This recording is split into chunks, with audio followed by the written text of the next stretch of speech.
नमस्कार दोस्तों, परमा एजुकेशन की यूट्यूब चैनल पे आप सभी लोगों का स्वागत करते हैं। देखिए, आज के जो प्रश्न होने वाले हैं, सबसे महत्वपूर्ण प्रश्न होने वाले हैं बाल विकास पे सबसे महत्वपूर्ण प्रश्न होने वाले हैं, जो कि TET, UP TET, C TET, S TET, M TET और बी टेट, इन सभी एग्जाम के लिए बहुत ही महत्वपूर्ण है। तो आज के जो प्रश्न हैं मॉक टेस्ट के साथ साथ चलेंगे, और आप लोगों का टारगेट जो रहेगा, यहाँ पे चैलेंज है आज आप लोगों को 15 में से 12 प्रश्नों का चैलेंज है, ठीक है। क्योंकि आज जो चलेंगे प्रश्न बहुत ही कठिन चलेंगे। तो यहाँ पे बता दें, लास्ट में आप लोगों के लिए नोट्स के भी क्लास चलेंगे, ठीक है। तो पहले प्रश्न सॉल्व करेंगे आज पहले नोट्स नहीं चलेंगे, ठीक है। आज पहले क्या चलेगा, पहले प्रश्न चलेगा, पहले नोट्स नहीं चलेगा। तो आप लोगों को सूचना पहले मिल चुकी है सुबह की, कि जो सी टेट की वैल्यू है और टेट की, जी यहाँ पे देख लीजिए, टेट और सी टेट, ठीक है। यूपी टेट और जो भी एग्जाम हो आपका टेट से संबंधित, सी टेट, टेट, उनका क्या है कि अब वैलिडिटी जो है वो लाइफ टाइम हो गया। यानी आप एक बार पेपर को देंगे, फिर इसके बाद आपकी वैलिडिटी जो होगी सर्टिफिकेट की, लाइफ टाइम तक होगी। आप हाँ एग्जाम दे सकते हैं आप, लेकिन कब, जब आपको नंबर बढ़ाना हो तब दे सकते हैं। लेकिन अगर पास हैं तो इसकी जरूरत नहीं पड़ेगी,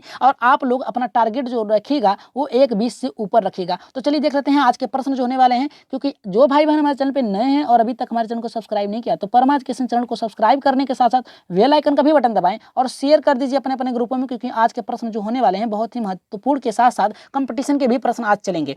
तो गुड इवनिंग सभी लोगों को जी, गुड इवनिंग सभी लोगों को। चलिए देख लेते हैं क्या करा है हमारा प्रश्न। देखिए जी, गुड इवनिंग, जय माता दी। देख लेते हैं यहाँ पहला प्रश्न क्या करा है। देखिए, पहला प्रश्न ये करा है कि अंतर्दृष्टि सिद्धांत का प्रतिपादक है। यानी अंतर्दृष्टि का मतलब होता है कि अपने से, आपके खुद से या आपकी सोच से जो आप सिद्धांत, जो आप क्या करते हैं, प्रश्नों के जवाब देते हैं, जो अपना निर्णय लेते हैं, उसके प्रतिपादक कौन है। तो यहाँ पे देखिए, पहला करा है हमारा कि स्किनर, दूसरा पावलोव, तीसरा हल, चौथा कोहलर। देखिए, इसका राइट आंसर क्या होगा, जल्दी से कमेंट करिए सभी लोग, जल्दी से कमेंट करिए। पहला प्रश्न एकदम सही से करिए। देखिए, इसका राइट आंसर जो जाएगा हमारा, ना तो पहला होगा, ना तो दूसरा, ना तो तीसरा, राइट आंसर जाएगा कोहलर के साथ जाएगा। आगे बढ़ते हैं दूसरे प्रश्न पे, देख लेते हैं दूसरा प्रश्न यहाँ पे क्या करा है। देखिए, दूसरा प्रश्न भी बहुत ही मजेदार है। करा कि समीपता अनुबंधन सिद्धांत। देखिए, समीपता का क्या मतलब होता है। समीपता का मतलब होता है निकटतम, निकटतम, निकटतम यानी किसी के नजदीक से, ठीक है। अनुबंधन का सिद्धांत किसने दिया है, गुथरी ने दिया है, पावलोव ने दिया है, स्किनर ने दिया है, या फिर कोई नहीं।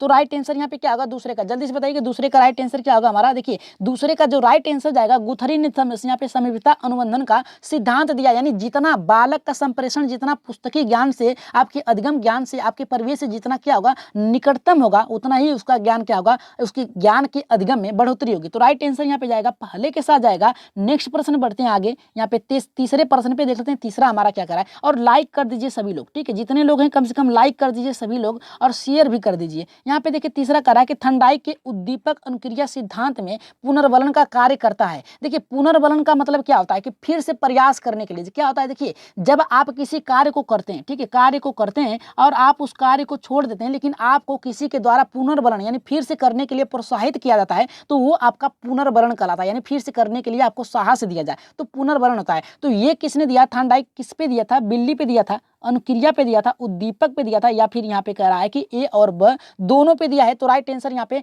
तीसरे का हमारा क्या जाएगा जी, तीसरे का राइट आंसर क्या होगा, जल्दी से बताइए कि तीसरे का हमारा राइट आंसर क्या होगा हमारा यहाँ पे जी। राइट आंसर यहाँ पे जाएगा उद्दीपक के साथ जाएगा जी। राइट आंसर यहाँ पे उद्दीपक। उद्दीपक का मतलब ये होता है कि जो आपके सामने किसी का उदाहरण देके आपको उसके द्वारा मोटिवेट किया जाए, ठीक है, वही पुनर्वलन होता है। यानी किसी के द्वारा आपको कुछ बता के किया जाए, पुनर्वलन, आपको साहस भर दिया जाए, उत्साह भर दिया जाए, वही पुनर्वलन होता है, यानी फिर से कार्य करना। तो राइट आंसर उद्दीपक के द्वारा होता है। जैसे क्या होता है, उद्दीपक क्या होता है, जब आप देखिए शिशु जो होता है, ये दूसरे माध्यम से बता रहे हैं, लौ के दीपक को जो होता जलती है उसे छू देता है, जब जल जाता है तो वो उद्दीपक का कार्य करता है लौ, ठीक है। लेकिन जब छू लेता है तो उसको ज्ञान हो जाता है कि अब नहीं होगा। उसी तरह जब बालक क्या करता है, वो किसी कार्य को कर लेता है और उस पर उसका मन नहीं लगता, तो फिर आप क्या करेंगे, उस पर पुनः पुनः बल देंगे करने के लिए, ठीक है, उत्साह देंगे, रुचि भरेंगे उसके अंदर में, तो वही पुनर्बलन होगा, यानी फिर से कार्य करने को प्रोत्साहित करना। राइट आंसर जाएगा तीसरे के साथ।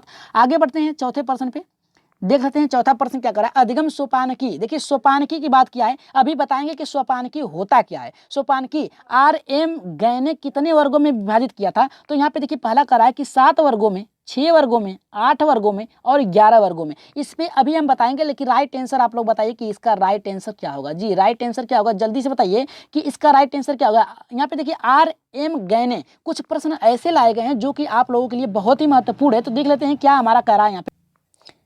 देखिए, यहाँ पे चौथा जो प्रश्न है बहुत ही महत्वपूर्ण है। इसका राइट आंसर पहले बताइए, तो इसके बाद हम बता रहे हैं कि इसका कितने यहाँ पे दिया था सोपानों पे। तो यहाँ पे राइट आंसर जो जाएगा यहाँ पे 8 के साथ जाएगा, तीसरे के साथ जाएगा, हमारा राइट आंसर होगा तीसरे के साथ जाएगा। देखिए अब होता क्या है, इसका जो पिरामिड बनता है, इसका जो आर एक गहने के जो वर्गों को विभाजित किया था, इसका पिरामिड ऐसे बनता है, ठीक है।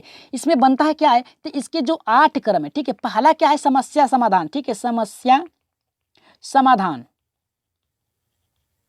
समस्या समाधान है। और दूसरा इनका देखिए 8 में बना है, 8 वर्गों में। दूसरा जो होता है, इन्होंने सिद्धांत दिया था, सिद्धांत किसी के द्वारा दिया जाता है। फिर इसके बाद इन्होंने दिया था प्रत्यय, ठीक है, प्रत्यय दिया था। फिर इसके बाद इन्होंने दिया था बहुविभेदी, बहुविभेदी यानी अलग अलग तरीकों से आप क्या करें उसको क्या करें, विभेदित कर सकते हैं। फिर इसके बाद इन्होंने क्या दिया था कि शाब्दिक अधिगम, शाब्दिक अधिगम यानी सीखने के, यानी शाब्दिक अधिगम का मतलब होता है कि सीख के द्वारा आप क्या करें, उसको सिखाएं। और तीसरा क्या है, यहाँ पे जो अगला नेक्स्ट हमारा जो क्या बनेगा, जो तीसरा हमारा था श्रृंखला अधिगम। देखिए पिरामिड जब भी बनता है तो नीचे से ऊपर की ओर जाता है, ठीक है, नीचे के ऊपर से तरफ जाता है। और जो श्रृंखला होती है, श्रृंखला का मतलब ये होता है कि जब आप किसी कार्य को करते हैं तो एक ढांचा निर्माण करते हैं, ठीक है, वही श्रृंखला कहलाती है, यानी एक क्रम में चलना, ठीक है, श्रृंखला। और जो इसका जो हमारा 7वां है उद्दीपक अनुक्रिया अधिगम, यानी किसी के द्वारा सीखना। और चौथा हमारा जो लास्ट है 8वां, वो 8वां हमारा ये कि आप संकेत अधिगम, यानी किसी को संकेत के माध्यम से क्या करें, संकेत के माध्यम से आप सिखा सकते हैं।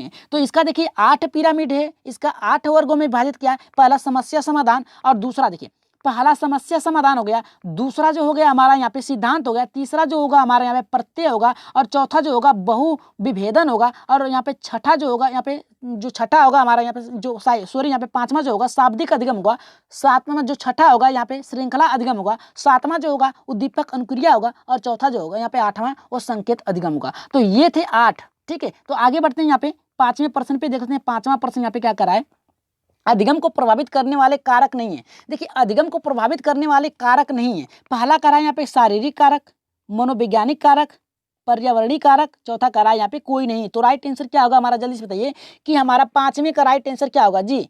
5वें का राइट आंसर क्या होगा, देखिए इसका देखिए अधिगम को प्रभावित करने वाले कारक महत्वपूर्ण हैं। पहला है शारीरिक कारक, मनोवैज्ञानिक कारक, पर्यावरणीय, अन्य, और थकान, श्रवण, और इसके बाद विस्मरण, अभिप्रेरणा, परिपक्वता, अधिगम की इच्छा, ये सब क्या है प्रभावित करने वाले कारक है। लेकिन पूछा क्या है, नहीं है। तो राइट आंसर जाएगा चौथे के साथ जाएगा, याद रखिएगा चौथे के साथ जाएगा। और ये सभी जो है कारक जो है ये क्या करते हैं, प्रभावित करते हैं किसके, सीखने के, अधिगम के सीखने पे, ठीक है। तो राइट आंसर जाएगा चौथे के साथ जाएगा। नेक्स्ट प्रश्न पे आगे बढ़ते हैं, छठे प्रश्न पे देख लेते हैं। छठा हमारा यहाँ पे क्या कर रहा है, देखिए छठा भी बहुत ही महत्वपूर्ण है, क्योंकि छठा प्रश्न अब आपके बनेंगे बहुत ही जो उपयोगी प्रश्न आएंगे, अब आएंगे कि बालक में अपराधी प्रवृत्तियों को के विकसित होने का प्रमुख कारण क्या है। परिवार का वातावरण, अनुशासनहीनता, आर्थिक प्रभाव, चौथा का है दोषपूर्ण पाठ्यक्रम। तो राइट आंसर यहाँ पे छठे का हमारा क्या होगा, जल्दी से बताइए कि छठे का राइट आंसर होगा, क्योंकि अब जो प्रश्न आ रहे हैं सबसे महत्वपूर्ण है। देखिए जो राइट आंसर यहाँ पे छठे का जाएगा, पहले के जैसा जाएगा, ठीक है, परिवार और वातावरण। क्योंकि परिवार में जैसे उसको शिक्षा मिलेगी, आप लोगों को पता है कि बालक की प्रथम जो विद्यालय होती है उसकी परिवार होता है, और उसकी शिक्षिका जो होती है माता या पिता होते हैं, ठीक है, जिसके संपर्क में अधिकतर रहेगा वही उसके शिक्षक होंगे। और वातावरण इसका उसका परिवेश, ठीक है, परिवेश जैसा रहेगा वैसा ही बालक सीखेगा। तो राइट आंसर जाएगा पहले के साथ जाएगा। नेक्स्ट प्रश्न पे आगे बढ़ते हैं, 7वें प्रश्न पे। सभी लोग एकदम अच्छे से प्रश्नों के उत्तर दीजिए। देखिए 7वां का ये करा, विशिष्ट बालकों की शिक्षा हेतु शिक्षक को ध्यान देना चाहिए। कह रहा है कि अपने पहनावे, देखिए अपने पहनावे की बात कर रहा है यहाँ पे, शिक्षक की बात कर रहा है। जबकि यहाँ पे बात क्या कह रहा है हमारा कि विशिष्ट शिक्षक के, यहाँ पे इस बालकों की शिक्षा के लिए शिक्षक को क्या करना चाहिए। तो पहला तो गलत हो गया, शिक्षक अपने ही पहनावे को देख रहा है। अब देखिए दूसरा करा है कि अनुशासन पर, अनुशासन देखिए विशिष्ट बालकों को अनुशासन में आप नहीं रख सकते हैं, ये एक नियम है। विशिष्ट बालकों को विशिष्ट तरीके से जो आवश्यकता होती है उसको पूरा किया जाता है, न कि आप उनको अनुशासन में यानी डांट कर नहीं रख सकते। तो ये भी गलत है। राइट आंसर जाएगा तीसरे के साथ जाएगा। हमारा आगे बढ़ने की जरूरत नहीं है, क्योंकि व्यक्तियों के जो विशिष्ट बालक होते हैं उनकी व्यक्तिगत यानी उनकी जो आवश्यकताएं, देखिए विशिष्ट बालक जो होते हैं उनकी आवश्यकताएं जो होती हैं व्यक्तिगत ही होते हैं, क्योंकि विकलांग बालकों के लिए ही आएगा श्रेणी उस पर, ठीक है, चेयर आएगा, न कि जो सामान्य रूप से हैं। तो यहाँ पे देखिए राइट आंसर जाएगा तीसरे के साथ जाएगा। आगे बढ़ते हैं यहाँ पे 8वें प्रश्न पे, जो कि बहुत ही महत्वपूर्ण है। समायोजन शिक्षा का मुख्य कार्य क्या है। देखिए समायोजन का मतलब होता है किसी चीज में ढल जाना, ठीक है। तो समायोजन शिक्षा का मुख्य कार्य क्या होता है, तो पहला यहाँ पे करा है हमारा कि विद्यालय न आने वाले बच्चों को विद्यालय में लाना, और यहाँ पे दूसरा करा है विशेष आवश्यकता वाले बच्चों को मुख्य धारा में लाना, और तीसरा करा है कि विशेष व सामान्य बच्चों को साथ पढ़ने की सुविधा देना, चौथा करा है कि उपर्युक्त सभी। तो राइट आंसर यहाँ पे क्या होगा, जल्दी बताइए कि 8वें का राइट आंसर क्या होगा। हमने पहले ही बताया है कि जहां पर उपयुक्त सभी दिया हो या ये उपयुक्त सभी या फिर सभी दिया हो, वो आपका राइट आंसर होगा। अगर ये सभी दे रहा है, ये सभी दे रहा है, ठीक है, ये सभी दे रहा है, तो तब उसमें शंका होती है, ठीक है। लेकिन उपर्युक्त तो सभी दे दिया है तो राइट आंसर होगा, ठीक है। यहाँ पे देखिए कह रहा विद्यालय न आने वाले, जो विद्यालय नहीं आने वाले हैं समायोजन उनको विद्यालय में लाना चाहिए और उनको उसमें ढालना चाहिए। समायोजन का मतलब ये होता है। यहाँ पे कह रहा विशेष आवश्यकता वाले जो अक्षम बालक होते हैं उनके लिए बात किया है, और विशेष सामान्य, देखिए छोटे बड़े वर्गों के यानी जो लोग हैं सबको एक साथ सुविधा देनी चाहिए, एक साथ पढ़ाना चाहिए। तो राइट आंसर जाएगा चौथे के। और आगे बढ़ते हैं यहाँ पे 9वें प्रश्न पे, जो कि बहुत ही महत्वपूर्ण होने वाला 9वां प्रश्न, क्योंकि ये प्रश्न आप लोगों को गलत नहीं करना है। देखिए शिक्षा मनोविज्ञान का संबंध किससे नहीं है, देखिए किससे नहीं है, शिक्षा मनोविज्ञान की बात किया है भाई, देख लो। तो यहाँ पे पहला करा कि मानव के व्यवहार के अध्ययन का, दूसरा करा है कि यहाँ पे मानसिक क्रियाओं का अध्ययन का, और यहाँ पे तीसरा करा है कि यहाँ पे कि सीखने के तरीकों को अध्ययन का, चौथा करा है कि संचार माध्यमों का अध्ययन का। तो राइट आंसर यहाँ पे क्या होगा हमारा, देखिए कह रहा है यहाँ पे बात क्या है कि शिक्षा मनोविज्ञान यानी शिक्षा किसके लिए होती है, यहाँ पे शिक्षक के लिए होती है या फिर छात्र के लिए होती है। तो यहाँ पे देखिए छात्र के लिए होती है, शिक्षक दोनों के लिए होती है, क्योंकि शिक्षा जब ग्रहण करेगा शिक्षक तभी तो दूसरे को बांटेगा। तो यहाँ पे देखिए दोनों के लिए होता है, लेकिन संबंध किससे नहीं है। तो इसका राइट आंसर जो जाएगा चौथे के साथ आ जाएगा। यहाँ पे संचार माध्यम से नहीं होगा, मानव व्यवहार का ही शिक्षा के द्वारा आप जान सकते हैं उनकी गतिविधियों को, मानसिक क्रियाओं को तेज कर सकते हैं, सीखने के तरीकों को कितना अधिगम कर सकते हैं, ये हो सकता है। राइट आंसर जाएगा यहाँ पे चौथे के साथ जाएगा। आगे बढ़ते हैं यहाँ पे 10वें प्रश्न पे, जो कि बहुत ही अच्छा प्रश्न है। देखिए ये प्रश्न आप लोगों को गलत नहीं करना, उसी तरीके से भी करना है कि निम्नलिखित में से कौन सा विकास का सिद्धांत नहीं है। पहला करा है कि विकास लंबवत न होकर वर्तुलाकार होता है।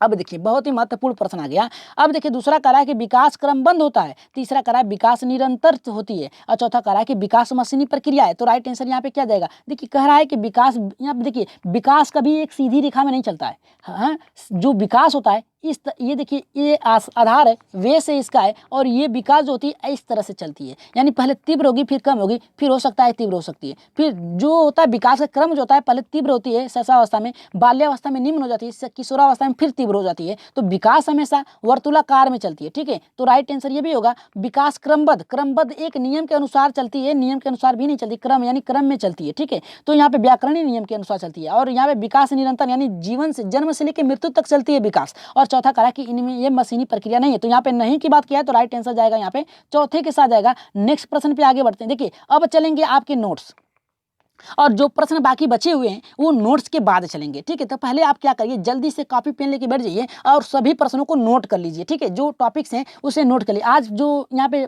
महत्वपूर्ण फैक्ट चलेंगे वो आपकी बाल्यावस्था, ठीक है, शैशवावस्था और किशोरावस्था, ठीक है, इनसे चलेंगे टॉपिक्स। तो इसके बाद फिर आपके प्रश्न रखे गए हैं। क्लास लंबी होने वाली है लेकिन प्रश्न भी हैं, याद रखिएगा। शैशवावस्था में शिक्षा का स्वरूप कैसा होता है, देखिए शैशवावस्था की जो अवधि होती है 0 से 6 वर्ष मानी गई है। अगर इसको बांट दिया जाए तो 2 क्रम में बांटा जाता है, लेकिन हम एकदम शॉर्ट में पढ़ेंगे कि शैशवावस्था की जो अवधि होती है ये 0 से 6 वर्ष होती है, लेकिन इसका शिक्षा का स्वरूप कैसा होता है तो चलिए देख लेते हैं। देखिए पहला क्या कह रहा है कि इंद्रियों का प्रयोग करके सीखना। देखिए शैशवावस्था में बालक इंद्रियों का मतलब होता है हाथ पैर, मानसिक क्रियाओं के द्वारा सोचना, हाथ पैर चलाना, अनुकरण करना। इसमें बालक अनुकरण करता है। जैसे आप क्या करेंगे, देखिए अनुकरण करने का मतलब ये है कि जब आप बालक के समझ से जाते हैं, हंसते हैं जब, तो बालक भी देख के आपको मुस्कुराता है। अगर आप उसके सामने एक उंगली करते हैं तो वो आपकी उंगलियों को पकड़ने का प्रयास करता है, ठीक है, तो पकड़ने का प्रयास करता है, तो ये हुआ अनुकरण। अब दूसरा करा है खेलों द्वारा सीखना। देखिए जब बालक धीरे धीरे जब 3 से 4 वर्ष में जाता है तो उसको खेलना पसंद होता है, उसी में क्या करता है, जीववाद की रचना को सोचता है। और यहाँ पे देखिए तीसरा करा है जिज्ञासा बनाने के लिए कहानियां। जब बालक 4 से 5 वर्ष की अवस्था में जाता है तो उसे कहानियां अधिक से अधिक, वो भी कैसी कहानियां, यहाँ पे सृजनात्मक वाली कहानियां सुनानी चाहिए। और देखिए शैशवावस्था में माता पिता द्वारा उचित पोषण, यानी जैसा उसको उचित पोषण देंगे वैसा ही वो बालक अनुक्रिया करेगा, वैसा ही उसका स्वास्थ्य होगा। अब देखिए यहाँ पे क्या करा है हमारा जो हाईलाइट में है कि शैशवावस्था में बालक अधिकतर अनुकरण के माध्यम से सीखता है, ज्ञानेंद्रियों का अधिक से अधिक प्रयोग करके हाथ पैर चलाता है। देखिए शैशवावस्था जहां पर भी दे दिया जाए, याद रखिएगा 0 से 6 वर्ष है, और जब 6 वर्ष होता है तो क्या होता है, बालक अनुकरण करता है, अनुकरण के साथ साथ क्या करता है, वहाँ पे हाथ पैर इंद्रियों के द्वारा सोचता है। यहाँ पे देखिए इंद्रियों के द्वारा सोचना ही कह सकते हैं आप, हाथ पैर के द्वारा, ठीक है, हाथ पैर आँख कान नाक, ठीक है। अब आगे बढ़ते हैं यहाँ पे बाल्यावस्था। देखिए बाल्यावस्था की बहुत ही महत्वपूर्ण विशेषता ये है, सबसे अच्छा विशेषता ये कि 6 से 12 वर्ष की बाल्यावस्था की अवधि होती है और इसमें शिक्षा का स्वरूप कैसा होता है। देखिए पहला करा है बालक के प्रारंभिक विद्यालय की अवस्था होती है। देखिए बाल्यावस्था की प्रारंभिक विद्यालय की अवस्था जो होती है बाल्यावस्था होती है, याद रखिएगा। प्रारंभिक विद्यालय की अवस्था किसे कहते हैं, तो बाल्यावस्था को कहते हैं। गंदी उम्र की अवस्था, गंदी उम्र की अवस्था यानी जो होती है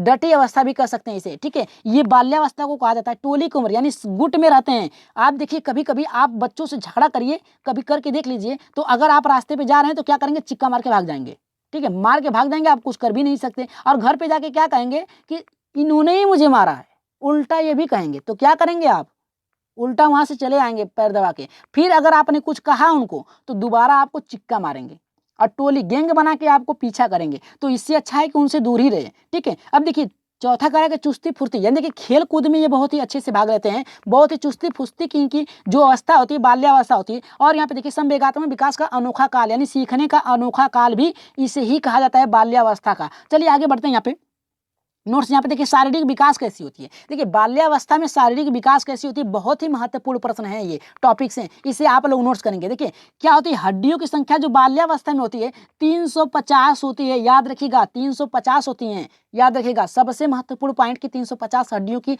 जो श्रृंखला होती है ये किस अवस्था में होती है, तो बाल्यावस्था में होती है। देखिए अब देखिए नेक्स्ट क्या करा है, हृदय की धड़कन अपेक्षाकृत नियमित 80 से 100 प्रति बीट, यानी बीट में होता है धड़कना, ठीक है, out of chest of beat, ठीक है। इसमें देखिए क्या होता है कि ये जो इनकी बीट है ये 72 से नहीं 80 तक ना होकर 80 से 100 तक धड़कती है। और यहाँ पे तीसरा करा है कि बाल्यावस्था के अंत तक लगभग 27 से 28 दांतें आ जाते हैं बालक के, ठीक है। अब देखिए चौथा करा कि मानसिक का, यहाँ पे देखिए मानसिक वजन यानी उनके जो दिमाग है उसका वजन कितना 1300 से लेकर 1350 ग्राम होता है। सबसे महत्वपूर्ण यहाँ पे पॉइंट है, यहाँ पे देख लीजिए कि 1300 से लेकर 1350 ग्राम होता है इनका जो मस्तिष्क भार होता है जो शारीरिक विकास में बालक की बाल्यावस्था में। देखिए यहाँ पे नेक्स्ट हमारा का बालक की प्रथम शिक्षिका जो होती है उसकी माता होती है। देखिए माता ही न कर, अगर मान लीजिए उनकी माता नहीं है तो पिता के साथ रहते हैं तो पिता को भी कर सकते हैं, लेकिन अधिकतर एनसीईआरटी ने माता को ही माना क्योंकि माता के समीप ही बालक रहता है शैशवावस्था में, ठीक है। तो राइट आंसर यहाँ पे, सॉरी ये राइट नहीं होगा, क्वेश्चन है। तो चलिए आगे बढ़ते हैं। यहाँ पे बाल्यावस्था की विशेषता क्या है, देखिए प्रश्न रखे गए हैं लास्ट में आप लोगों की, और तो जाइएगा मत, ठीक है। और जो भाई बहन नए हैं तो सब्सक्राइब भी कर लीजिए, तुरंत सब्सक्राइब कर लीजिए, ठीक है। चलिए देख लेते हैं यहाँ पे हमारा नेक्स्ट क्या करा है। नेक्स्ट हमारा ये करा है कि बाल्यावस्था की विशेषता क्या होती है। देखिए बाल्यावस्था की विशेषता बहुत ही महत्वपूर्ण है। देखिए कह रहा है कि बाल्यावस्था में जिज्ञासा सबसे तेज होती है। हमने पहले ही कहा है कि जिज्ञासा जो होती है यानी जिज्ञासा किसी चीज को जानने के लिए उनमें जिज्ञासा बहुत अधिक होती है। मानसिक क्रियाएं तेज होती हैं यानी सोचने समझने की जो क्रियाएं होती है तेज होती हैं। संवेगात्मक विकास तेज होता है। मित्र का चयन बनाते हैं, देखिए बनाते हैं यहाँ पे होगा, ठीक है। मित्र का चयन यानी जो मित्र होते हैं इनके दोस्त जो होते हैं कि हम इन्हीं के साथ खेलेंगे, अगर उनको कुछ हो गया तो वो भी नहीं खेलते हैं, ठीक है। तो मित्र का चयन करते हैं। अब देखिए शारीरिक विकास अपेक्षाकृत धीमा हो जाता है। देखिए शारीरिक विकास जो होता है धीमा होता है बालक का बाल्यावस्था में। अब देखिए समलिंगी का मतलब है अपने समान खेलना पसंद करते हैं बालकों के साथ, ठीक है। लड़कियों के साथ लड़के नहीं खेलते हैं, लड़कियां लड़कों के साथ नहीं खेलते हैं बाल्यावस्था में, यही होता है, ठीक है। अब आगे बढ़ते हैं। यहाँ पे जो सबसे यहाँ पे महत्वपूर्ण इंपोर्टेंट देखिए यहाँ पे दिया गया है रचनात्मक कार्य। देखिए रचनात्मक कार्य बाल्यावस्था में बहुत ही तेजी से करते हैं बालक। और समूह की भावना होती है बाल्यावस्था में। देखिए समूह की भावना यानी गुट की भावना। देखिए कभी कभी आप देखते होंगे कि 3-4 टोलियां बन जाती हैं बच्चों की, वो उनसे लड़ेंगे वो उनको देखना नहीं पसंद करेंगे। अगर बीच में आप गए छुड़ाने के लिए तो आपको भी पीटेंगे, ठीक है। तो इनसे दूर ही रहिएगा, ठीक है। अब देखिए वास्तविक यानी जो इनकी होती है वस्तुएं उन्हीं में क्या करते हैं, ये क्या करते हैं, जीव देखते हैं। क्या देखते हैं, जीवनवाद देखते हैं, ठीक है। जीववाद का भी कहा जाता है, वास्तविकता देखते हैं उसी में। खेलों में रुचि लेते हैं यानी अधिक से अधिक खेल खेलते हैं। देखते होंगे बालक जो बाल्यावस्था में होता है बहुत अधिक से खेलते हैं। आप कितना भी मना कर लीजिए, आप थोड़ा सा इधर निकलिए, ठीक है, दूसरी तरफ से क्या करेंगे निकल जाएंगे, आपको कब निकले पता भी नहीं चलेगा, ठीक है। अब आगे बढ़ते हैं। यहाँ पे बाल्यावस्था की शिक्षा का स्वरूप। देखिए बाल्यावस्था में शिक्षा का स्वरूप कैसा होता है, जो कि बहुत ही महत्वपूर्ण है और यहाँ से आप लोगों को 1 नंबर मिलेंगे। देखिए करके सीखने पे जोर, देखिए ये प्रश्न आपको आएगा करके सीखने पे, चाहे टेट हो चाहे सी टेट हो, ठीक है, चाहे सी टेट हो, उनमें आप लोगों को 1 से 2 नंबर मिलेंगे यहाँ से, जो महत्वपूर्ण चलने वाले हैं यहाँ पे प्रश्न। यहाँ पे देखिए पहला करा करके सीखने पर जोर दिया जाना चाहिए। बालकों को हमेशा करके सीखने के लिए उत्साहित करना चाहिए। जिज्ञासा शांत, जैसे ही बालक आपसे कोई प्रश्न पूछे तुरंत क्या करना चाहिए, उसकी जिज्ञासा को शांत करना चाहिए। और अधिकतर मांटेसरी प्रणाली और किंडरगार्टन, देखिए किंडरगार्टन और मांटेसरी मारिया मांटेसरी जो थी, ये पहली इटली की यहाँ पे डॉक्टर में यहाँ पे जो महिला थी ये थी, और इन्होंने 3 से 7 वर्ष के, ठीक है, 3 से 7 वर्ष विकलांग बालकों पे क्या किया था, अपना प्रयोग किया था। किंडरगार्टन यानी खेल विधि के द्वारा सिखाना, ठीक है, फ्राबेल का। और यहाँ पे चौथा करा है कि बच्चों की शारीरिक रूप से सक्रिय रखने के लिए खेलों अथवा अन्य शारीरिक स्वास्थ्य शिक्षा देनी चाहिए। जैसे क्या होता है कि बालकों को प्राथमिक स्तर पे आप खेल के माध्यम से अधिक सिखाएं और जो शारीरिक शिक्षा होती है उसके द्वारा सिखाएं। अब देखिए पांचवा करा है अधिगम को समूह एवं सामाजिक गतिविधियों को जोड़कर पढ़ाया जाए। देखिए अधिगम को समूह का मतलब ये है कि उनके साथ में एक साथ गुट बनाए, जो क्या होता है छोटे छोटे ग्रुपों का निर्माण किए और उसमें सीखने के लिए चर्चा परिचर्चा आमोद प्रमोद करें, ठीक है। तो राइट आंसर जाए, सॉरी यहाँ पे राइट नहीं होगा, पांचवा था हमारा यहाँ पे। अब बढ़ते हैं यहाँ पे, लास्ट है हमारा यहाँ पे किशोरावस्था, फिर इसके बाद चलेंगे प्रश्न आपके। किशोरावस्था का प्रमुख नाम, देखिए प्रमुख नाम पहले जान लेते हैं। तो देखिए किशोरावस्था को विरोधाभासी अवस्था भी कहा जाता है, यहाँ पे समस्यात्मक अवस्था भी कहा जाता है, दुविधा की अवस्था भी कहा जाता है, आंदोलन की भी अवस्था कहा जाता है, तनाव एवं तूफान संघर्ष की अवस्था कहा जाता है, और यहाँ पे व्यक्तिगत समायोजन की अवस्था कहा जाता है। देखिए विरोधाभास यानी हमेशा इनको किसी न किसी का सामना करना पड़ता है। जब किशोरावस्था में बालक पूछता है क्या कर रहे हो यार, यहाँ पे अधिकतर सुनने को मिलता है क्या कर रहे हो, कुछ अभी तक नहीं किए, ऐसे ही रहोगे क्या। तो विरोधाभास का भी सामना करना। समस्यात्मक, हमेशा जो समस्यात्मक होती है खुद की भी, व्यक्तिगत भी होती है, और यहाँ पे सामूहिक भी होती है, यानी घर की भी होती है और इनकी भी होती है समस्यात्मक। इसमें क्या होता है, बालक अपने जो समवयस्क होते हैं अपने जोड़ीदार के लिए क्या होते हैं, समस्या चिंतन करते हैं। अब देखिए दुविधा जब इनको 2 निर्णय लेना हो कि किस राह पे चला जाए, जैसे क्या होता है जब ग्रेजुएट हो जाते हैं तो इनको ये निर्णय लेना होता है कि हम किस तरफ जाएं, ठीक है, 2 राह पे खड़े हो जाते हैं तो उनको चुनना होता है कि हम किधर जाएं। अब देखिए अगला आंदोलन की अवस्था, यानी क्या करते हैं बात पे आपसे झगड़ेंगे और फिर प्रश्न भी कर देंगे, अगर आप नहीं कुछ किए तो स्ट्राइक कर देंगे, ठीक है, कि हम ये करेंगे और लेके रहेंगे। तो अगला हमारा तनाव एवं तूफान संघर्ष की अवस्था। देखिए तनाव एवं, यहाँ पे देखिए अपने लिंगी प्रवृत्ति के लिए बहुत ही तनाव में रहते हैं कि कुछ इनकी जो प्रवृत्तियां होती हैं जो लिंगी जो होती हैं उसके प्रति यहाँ पे अथवा होती हैं। संघर्ष का मतलब होता है अपने कार्यों के लिए, अपने जो उद्देश्य प्राप्त करने के लिए क्या करते हैं, संघर्ष करते हैं। व्यक्तिगत समायोजन यानी क्या करते हैं, एक जगह से दूसरी जगह जब जाते हैं तो समायोजन का काम करते हैं, ठीक है। तो ये भी हमारा हो सकता है, ये बहुत ही इंपॉर्टेंट है। इसको क्या करिए एक बार सभी लोग क्या करिए, एक बार इसकी साथ ले लीजिए या फिर लिख लीजिए, पीडीएफ तो आज आपको मिल जाएंगे इसके, ठीक है, व्हाट्सएप ग्रुप में। अब देखिए नेक्स्ट हमारा यहाँ पे कर रहा है, देखिए इसके बाद अब प्रश्न चलेंगे आप लोगों के, ये लास्ट है, ठीक है। किशोरावस्था में शारीरिक विकास कैसी होती है। किशोरावस्था में देखिए बात क्या है, किशोरावस्था में तो हृदय की धड़कन जो होती है स्थिर, नियमित और स्थिर रहती है। कितना नियमित जो चलती है 80 तक चलती है, और स्थिर जो रहती है 72 तक रहती है, ठीक है। अब देखिए मानसिक विकास पूर्ण हो जाता है, मानसिक का वजन जो होता है 1400 से लेके 1400 ग्राम होता है, वहाँ 1300 से लेके 1350 ग्राम था बाल्यावस्था में, किशोरावस्था में 1400 ग्राम होता है। अब देखिए जो हड्डियों की संख्या होती है 206 हो जाती है, जो किशोर बाल्यावस्था में होती है 360 होती है, 370 होती है, ठीक है।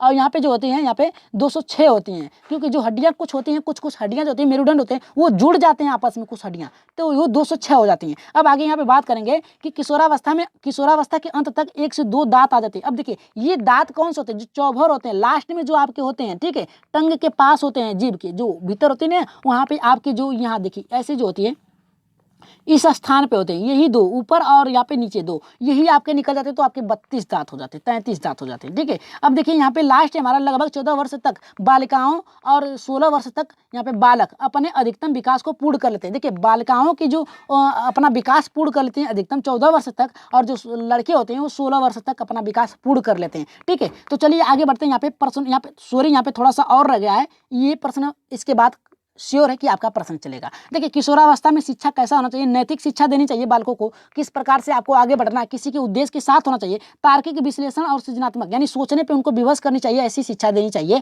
बहुउद्देश्य यानी सभी को समान लेके, यानी ऐसी शिक्षा देनी चाहिए जिसमें क्या होता है कि ये क्या करें, सभी को एक साथ लेके चलें। अब देखिए लास्ट हमारा सॉरी यहाँ पे चौथा कह रहा है कि व्यावसायिक शिक्षा भी होना बहुत ही जरूरी है, क्योंकि आगे चल के इन्हें व्यावसायिक ही प्रवृत्तियों को अपनाना है। आंतरिक शिक्षा यानी खुद से कुछ करने के लिए इनको ऐसे प्रोत्साहित करना चाहिए कि ये खुद से निर्णय ले सके। अब देखिए चौथा हमारा लास्ट करा छठा कि यौन शिक्षा। यौन शिक्षा का मतलब ये है कि इन्हें हर चीज़ की जानकारी होना चाहिए कि क्या क्या होता है, ठीक है। जो किशोरावस्था में होता है इसी में तनाव की अवस्था भी होती है, ठीक है। इसी में क्या होती है, ये दुविधा की अवस्था होती है, तो इसी में यौन शिक्षा देना बहुत ही जरूरी है, क्योंकि आगे चल के ये क्या करते हैं दूसरे से प्राप्त करें, इससे अच्छा है कि ये स्वयं ही प्राप्त कर लें, ऐसी शिक्षा देनी चाहिए। अब आगे बढ़ते हैं यहाँ पे प्रश्नों पे, देख लेते हैं प्रश्न हमारा क्या कर रहा है। अगर तैयार है प्रश्नों को करने के लिए तो एक बार यस करिए, ठीक है, एक बार यस करिए। चलिए देख लेते हैं हमारा क्या कर रहा है जल्दी से।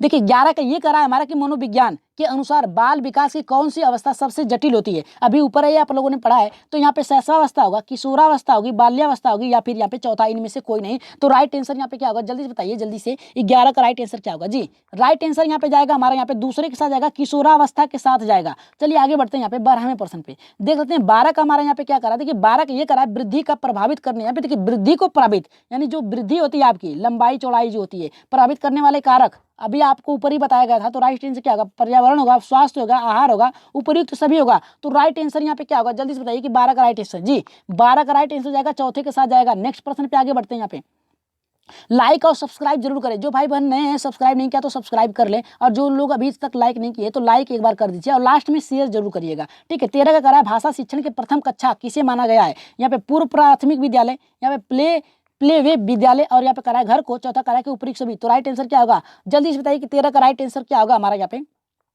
जी। देखिए उपरोक्त सभी नहीं होगा, यहाँ पे पूर्व प्राथमिक विद्यालय होगा, ठीक है। प्राथमिक या भाषा शिक्षा, यहाँ देखिए भाषा का विकास कहाँ होगा, आप यही सोच लीजिए ना। यहाँ पे वो उपरोक्त सभी नहीं होगा, इसको हमने ये कि हटा कर यहाँ पे सभी रखा है ताकि आप लोगों को देख लें, ये हमने अपने से किया है। यहाँ पे सभी को कर दिया है, सभी को नहीं था, यहाँ पे ये सभी था, ठीक है, ये सभी था। तो हमने ये जांचने के लिए देखा कि आप लोग कर सकते हैं कि नहीं। तो राइट आंसर जाएगा यहाँ पे पहला जाएगा, क्योंकि जो भाषा विकास की बात किया है, भाषा अधिकतर विकास कहाँ होता है, पूर्व प्राथमिक विद्यालय में होता है। तो राइट आंसर जाएगा पहले के साथ जाएगा। 14 प्रश्न पे आगे बढ़ते हैं। यहाँ पे देखिए शिक्षक को, देखिए भाषा विकास, अधिगम का विकास कहीं भी कर सकते हैं, लेकिन भाषा का विकास आप कहाँ करते हैं, व्याकरण के द्वारा ही करते हैं, वो भी कहाँ करते हैं, विद्यालय में करते हैं, ठीक है। तो कोई शंका नहीं होना चाहिए, ठीक है। वहाँ पे जो सभी था वहाँ पे हमने ये था, वहाँ पर उपयुक्त हमने कर दिया, ठीक है, ये सभी कर दिया। तो ये जांचने के लिए कि आप लोग देखते हैं कर लेते हैं कि नहीं। 14 देखिए 14 का हमारा ये करा है कि शिक्षक को गृह कार्य की जाँच करनी चाहिए। तो पहला करा है कभी कभी, कभी नहीं, नियमित, और जब छात्र कहे तब। तो इसका राइट आंसर क्या होगा, देखिए इसका राइट आंसर जो जाएगा तीसरे के साथ जाएगा, नियमित करना चाहिए, कभी कभी नहीं करना चाहिए। इससे क्या होगा कि बालक कभी नहीं करके लाएगा, कभी नहीं करना चाहिए, यानी आपको गृह कार्य देने की जरूरत ही नहीं है तब, जब कभी नहीं करेंगे, जब बालक कहेंगे तब आप पढ़ाएंगे। तो इसका लेना देना है क्या है शिक्षक का। तो यहाँ पे राइट आंसर जाएगा नियमित के साथ जाएगा। नेक्स्ट प्रश्न पे आगे बढ़ते हैं 15 का, देखते हैं 15 का हमारा यहाँ पे क्या करा है। देखिए 15 ये करा है कि बुरी आदतों को सुधारा जा सकता है, किसके द्वारा सुधारा जा सकता है, डांट फटकार कर, दोषारोपण के द्वारा, यहाँ पे अनुबंधन के द्वारा, ये सभी के द्वारा। तो राइट आंसर 15 का क्या होगा, इसका राइट आंसर क्या होगा जल्दी से बताइए किसका, कि बुरी आदतों को सुधारा जा सकता है, यानी बालक अगर कोई गलत काम कर रहा है तो उसको सुधारा जा सकता है। डांट फटकार कर, दोषारोपण यानी दूसरे दोषारोप के, अनुबंधन यानी क्या एक नैतिक शिक्षा देकर, या फिर उपयुक्त सभी। तो राइट आंसर क्या होगा जल्दी से बताइए। इसका कमेंट बॉक्स में आप लोग उत्तर देंगे, ठीक है। इसका आंसर कहाँ देंगे, कमेंट बॉक्स में देंगे, सभी लोग देंगे, ठीक है। चलिए आइए देख लेते हैं। यहाँ पे जो भाई बहन हमारे चैनल पे नए हैं और अभी तक हमारे चैनल को सब्सक्राइब नहीं किया, तो परमा एजुकेशन चैनल को सब्सक्राइब करने के साथ साथ क्या करिए, बेल आइकन का भी बटन दबाइए, और क्या करिए शेयर कर दीजिए अपने अपने ग्रुपों में, ठीक है। तो यहाँ पे व्हाट्सअप नंबर दिया गया है, जिसको भी जुड़ना है व्हाट्सअप नंबर पे जुड़ जाए, आपको ग्रुप में जोड़ दिया जाएगा। चलिए देख सकते हैं कल का जो प्रश्न था कितने लोगों का सही हुआ है, कि सीखने की क्रिया में अभिप्रेरणा है। देखिए बच्चों को सीखने के प्रति रुचि का विकास करना, और यहाँ पे करा कि बच्चों की स्मरण शक्ति को मजबूती करना, और यहाँ पे करा बच्चों को दिशा में सोचने योग्यता को विकसित करना। और चौथा करा है कि यहाँ पे करा पिछले सीखे हुए नहीं, देखिए पिछले सीखे हुए नहीं होगा, और इसका राइट आंसर जाएगा रुचि का विकास करना। देखिए सीखने की प्रक्रिया का अभिप्रेरणा, अभिप्रेरणा क्या होती है, दूसरे की तरफ जाता है। तीसरा हमारा नहीं होगा, जितने लोगों का तीसरा आया होगा, सॉरी यहाँ पे तीसरा होगा। चलिए देख सकते हैं यहाँ पे, हाँ जी हाँ, यहाँ पे राइट आंसर जाएगा पहले के साथ जाएगा, ठीक है, हाँ जी सही है, सॉरी अभिप्रेरणा किसी के द्वारा दिया जाता है तो रुचि का विकास करना होता है। राइट आंसर पहले के साथ जाएगा। आगे बढ़ते हैं। यहाँ पे देख लेते हैं कितने लोगों का सही हुआ है कल का, देख लेते हैं अपना अपना स्कोर देख लीजिए कितने लोगों का सही हुआ है। देखिए कह रहा है हमारा, देखिए विनीता जी का आ गया है यहाँ पे 16 का पहला, जो कि राइट आंसर है। यहाँ पे रुचि का विकास करना चाहिए। राधा साहू जी का भी देखिए पहला आ गया है 16 का, जो कि राइट आंसर है। हमेशा विकास करना, अभिप्रेरणा का मतलब होता है किसी के द्वारा आप उसको जिज्ञासा उत्पन्न कराएं, रुचि उत्पन्न करें। लक्ष्मण, यहाँ पे देखिए लक्ष्मण जी का भी आ गया है 16 का पहला, जो कि राइट आंसर है। आरती जी का भी देखिए 16 का पहला आ गया, जो कि राइट आंसर है। दिलीप कुमार जी का भी 16 का पहला आ गया है, ठीक है, इनका भी राइट आंसर है। अब आगे बढ़ते हैं नेक्स्ट। यहाँ पे प्रीति सिंह का भी देखिए आ गया है, पहला आया 16 का, जो कि राइट आंसर है। बहुत ही अच्छे तरीके से आप लोग कर रहे हैं। यहाँ पे देखिए यहाँ पे देखिए मनीषा जी का भी आ गया, मनीषा जी का भी आ गया यहाँ पे पहला 16 का, जो कि राइट आंसर है इनका भी, ठीक है। वैष्णव जी का भी देखिए आ गया यहाँ पे 16 का पहला, ठीक है, राइट आंसर इनका भी पहला है। और यहाँ पे दिलीप कुमार जी का भी देखिए पहला आ गया, जो कि राइट आंसर। बहुत ही अच्छे तरीके से ये प्रश्नों को सॉल्व करते हैं और कभी कभी तो ये उत्तर भी लिख देते हैं। तो दिलीप कुमार जी का पहला है, और आरती जी वर्मा जी का, अनिता वर्मा जी का भी देखिए यहाँ पे पहला आ गया, जो कि राइट आंसर है। आगे बढ़ते हैं, रिया जी का, देखिए रिया जी का भी देखिए इनका भी हमेशा उच्च स्कोर रहता है और इनका भी राइट आंसर है। और आगे बढ़ते हैं, यहाँ पे राजू सिंह का देखिए इनका भी पहला आ गया, जो कि राइट आंसर है, ठीक है, रुचि उत्पन्न करना। अब देखिए वैष्णव सिंह का भी देखिए आ गया, जो कि राइट आंसर है। दिलीप कुमार जी का भी, अनिता जी का भी, रिया जी का भी, और सॉरी ये रिपीट हो गया, एक बार देख लेते हैं जी। यहाँ पे देखिए वैष्णव जी का भी 16 का पहला आया, और यहाँ पे विद्या भारद्वाज का भी पहला आया है, और विनीता कुमारी जी का, मैं हूँ अनिता जी बिहार, ओ बिहार से हैं बता रही हैं, देख लीजिए, जिनको जिनको भी जाना है देख लीजिए, ये बता रही हैं कि बिहार से हैं। और यहाँ पे दिलीप कुमार जी का, यहाँ पे देखिए इनका, इतना जल्दी क्लास खत्म, क्या करें, क्लास ही फास्ट थी इसलिए खत्म करना पड़ा। और यहाँ पे देखिए दिलीप कुमार जी का भी 16 में 16 सही है जी, की बहुत ही अच्छा स्कोर रहा है इनका, दिलीप कुमार जी का। और यहाँ पे देखिए अनिता जी का गुड, वेरी गुड, आपको भी धन्यवाद, क्योंकि आप लोग आते हैं तभी क्लास इतनी अच्छी चलती है। और जय माता दी, आपको भी जय माता दी। और इनका देखिए फर्स्ट लाइक और फर्स्ट कमेंट किया था, इनको धन्यवाद। और यहाँ पूजा जी का देखिए दूसरा इन्होंने किया है, पूजा जी ने लाइक, और यहाँ पे जय माता दी आपको भी। और यहाँ पे देखिए कल की क्लास आपके सबसे महत्वपूर्ण, थैंक यू। यहाँ पे आर्यन जी, राधा जी का भी हमने भी लाइक कर दिया है, थैंक यू आपको भी। और यहाँ पे आरती जी का 16 का पहला है, जो कि राइट आंसर है। और यहाँ पे देखिए सर 16 में 16 सही, देखिए यहाँ पे देखिए इनकी 16 में 16 सही हुए हैं। आप लोग तो बताते नहीं कि आपका कितना सही हुआ है, तो आप लोग भी बताइए। 16 जी का, यहाँ पे देखिए वैष्णव जी का भी 16 का पहला आया है, और को उड़ा दीजिए, अच्छा सर को उड़ा दीजिए, उड़ा दीजिए भाई, हमको भी उड़ा दीजिए आप लोग। यहाँ पे देखिए thank you so much, very nice, आपको भी, क्योंकि आप लोग आते हैं तभी तो क्लास इतनी अच्छी चलती है। और यहाँ पे वैष्णव जी का भी बेस्ट क्लास, थैंक यू। और देखिए विजय पांडे जी का भी 16 में 16, देखिए इनका भी हमेशा सही उच्च स्कोर रहता है। और यहाँ पे नाइस क्लास, थैंक यू विनी जी, विनीता जी। चलिए आगे देख लेते हैं। यहाँ पे राधा जी का भी देखिए तीसरे का, यहाँ पे 16 में का तीसरा आया, जो कि गलत है। 16 का तीसरा है इनका, गलत है। और यहाँ पे देखिए आर्यन जी का भी 16 का तीसरा है, जो कि गलत है, ठीक है। अब आगे बढ़ते हैं, यहाँ पे दीपा सिंह का भी देखिए आ गया है 16 में 16 सही, जो कि राइट आंसर है। आगे बढ़ते हैं, यहाँ पे विजय जी का भी पहला आया है, और यहाँ पे रिया जी का भी पहला आया है, विकास, ठीक है, रुचि उत्पन्न करना। और 16 का पहला आया है उमेश पटेल जी का, 16 यहाँ पे देखिए 16 का ए राइट है सर, थैंक यू, आपका राइट आंसर है। प्रीति सिंह का भी देखिए आ गया है यहाँ पे 16 का पहला, जो कि राइट आंसर है। 16 में 16 सही हो गए हैं वैष्णव जी का, थैंक यू आपको, कि आप लोग बहुत ही अच्छे तरीके से करें। मनीषा जी की, मनीषा कुमारी जी का भी पहला आया है, जो कि राइट आंसर है। यहाँ पे सविता जी का भी 16 का तीसरा आया है, जो कि गलत है। आगे बढ़ते हैं, यहाँ पे सर मेरा कल डाटा खत्म, कोई बात नहीं, आप देख लीजिएगा क्लास को, आप लोग हमेशा आते हैं, कोई बात नहीं। और यहाँ पे सविता जी का तीसरा आया है, जो कि गलत है। आगे बढ़ते हैं, यहाँ पे सर मेरा डाटा, ओ सॉरी यहाँ पे रिपीट हो गया है, तो उत्तर बता दीजिएगा यहाँ पे आप लोग की आज की क्लास आप लोगों को कैसी लगी, क्योंकि आज नोट्स की क्लास थी। तो यहाँ पे बुरी आदतों को सुधारा जा सकता है, किसके माध्यम से सुधारा जा सकता है, इसको आप लोग बताइएगा, डांट फटकार कर, दोषारोपण द्वारा, अनुबंधन द्वारा, या फिर सभी द्वारा। तो राइट आंसर क्या होगा, जल्दी से इसका कमेंट करिए, फास्ट कमेंट करिए कमेंट बॉक्स में। और आज की क्लास आप लोगों को कैसी लगी, एक बार कमेंट बॉक्स में अपनी राय जरूर दीजिएगा, ठीक है। आज के लिए इतना ही, धन्यवाद, गुड नाइट, जय माता दी।